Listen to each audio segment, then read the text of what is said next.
안녕하세요. 심리학자 율리아 라투넨코입니다. 오늘은 여러분께 선택을 하지 못하거나 결정을 내리지 못하는 문제에 대해 말씀드리고자 합니다.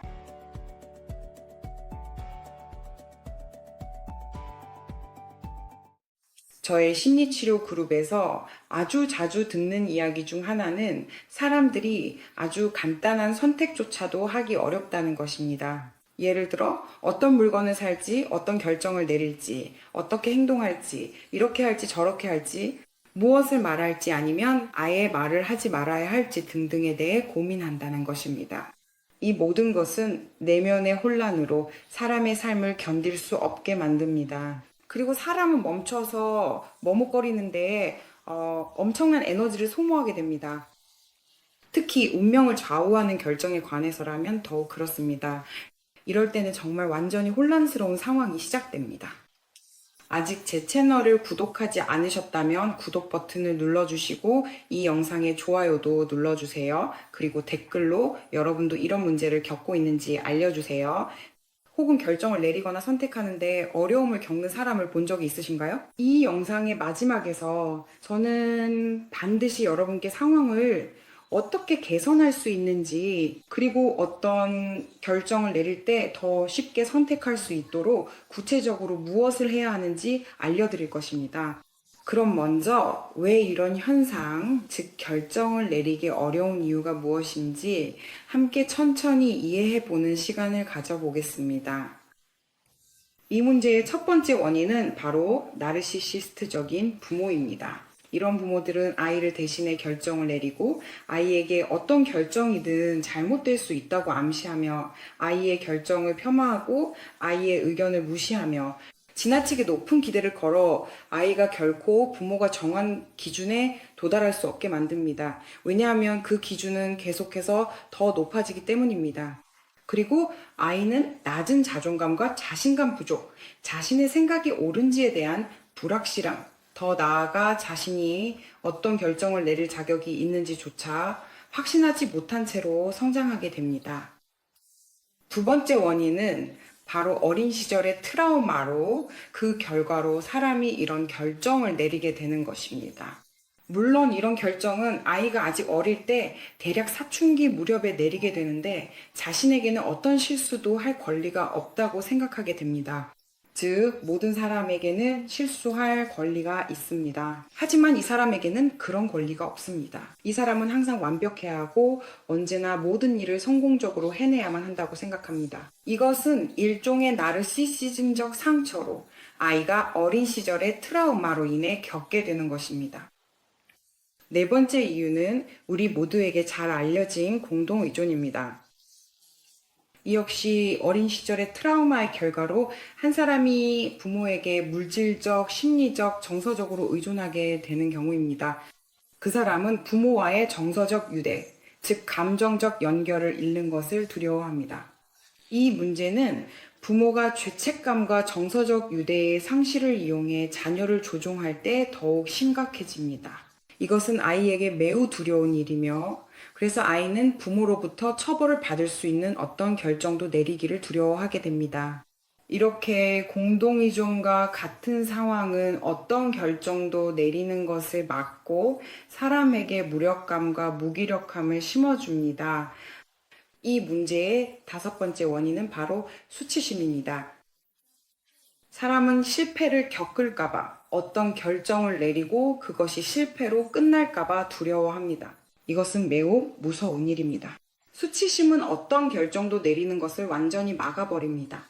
왜냐하면 만약 사람이 첫 번째 결정을 내리고 실패하게 된다면 특히 다른 사람들의 시선에서 실패자로 보일까봐 두려워하기 때문에 이런 두려움이 선택 자체를 크게 방해하게 됩니다. 두 번째 결정 역시 실패와 좌절로 이어질 수 있습니다. 그래서 사람은 끊임없이 수치심을 피하려고 하며 살아갑니다. 사람은 다른 사람들의 시선에서 실패자, 우스꽝스럽고 어리석은 사람으로 보일까봐 두려워합니다. 그래서 당연히 수치심은 결정을 내리는 것을 막아버립니다. 선택이 매우 어려워집니다. 사실 이 모든 것은 어린 시절의 트라우마의 결과입니다. 그 원인에 대해서는 이미 살펴보았습니다. 그렇다면 이 문제를 해결하려면 어떻게 해야 할까요? 그리고 제가 가장 먼저 강조하고 싶은 것은 바로 자신의 어린 시절 트라우마를 치유하는 것입니다. 이 작업은 공동의존, 수치심, 죄책감에 초점을 맞춰야 합니다. 자존감도 함께 다루어야 하며 자신감과 자신에 대한 올바른 태도를 형성해야 합니다. 그럼 어떻게 해야 하냐고 물으시겠죠? 정말로 책을 잔뜩 읽거나 유튜브에서 율리아 라투넨코의 영상을 본다고 해서 해결될 수 있을까요? 아니요. 이를 위해서는 시간과 여러분의 노력이 필요합니다. 두 번째로 여러분이 해야 할 일이 있습니다. 만약 심리치료적인 도움을 받을 수 있는 여건이 전혀 없다면 저는 여러분께 한 가지 간단한 사실을 받아들이라고 제안하고 싶어요. 어떤 선택이든 항상 무언가를 잃게 된다는 점입니다. 저는 제 내담자들에게 아주 작은 라이프 핵을 하나 제안합니다. 선택이란 항상 어떤 손실을 수반한다는 사실을 받아들였다면 이제 두 개의 칸을 만들어야 합니다. 첫 번째 선택, 두 번째 선택이라고 적으세요. 만약 세 번째 선택지가 있다면 세 번째 칸도 만들어서 세 번째 선택이라고 적으세요. 그리고 첫 번째 결정을 내리면 내가 무엇을 잃게 되는지, 두 번째 결정을 내리면 무엇을 잃게 되는지, 또는 세 번째, 네 번째 결정을 내리면 무엇을 잃게 되는지 분석해 보세요. 이렇게 각 선택의 단점을 적어야 합니다. 트라우마가 제대로 치유되지 않은 사람들은 어떤 손실도 받아들이는 것이 항상 매우 어렵습니다. 왜냐하면 그것이 두렵기 때문입니다. 사람의 정신이 성숙하지 않으면 항상 손실을 두려워하게 됩니다. 그녀에게 손실은 곧 죽음을 의미할 수도 있습니다. 심지어 이런 감정까지도 있을 수 있습니다. 하지만 여기서 저는 여러분에게 손실에 대한 태도를 바꾸고 우리의 삶이 어떤 획득과 손실로 이루어져 있다는 사실을 받아들이라고 제안합니다. 그리고 손실은 우리 삶의 일부입니다. 삶은 태어남으로 시작됩니다. 그리고 죽음으로 끝이 납니다. 태양이 떠오르면 창밖에 아침이 찾아오고 해가 지면 우리는 그것을 잃고 창밖에 밤이 찾아옵니다. 언젠가는 우리의 멋진 리모델링도 언젠가는 망가지고 언젠가는 우리는 직장을 잃기도 하며 때로는 돈이나 인간관계를 잃을 때도 있습니다.